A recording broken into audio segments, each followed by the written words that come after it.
if you're experiencing frame stuttering on your Nintendo Switch, there are several steps you can take to improve performance.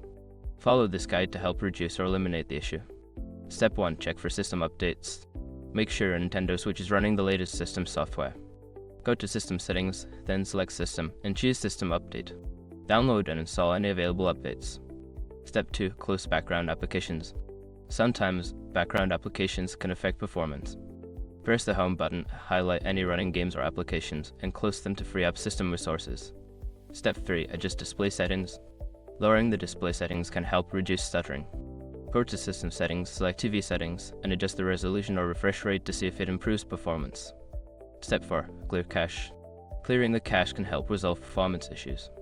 Go to System Settings, select Data Management, and select Save Data Cloud Backup.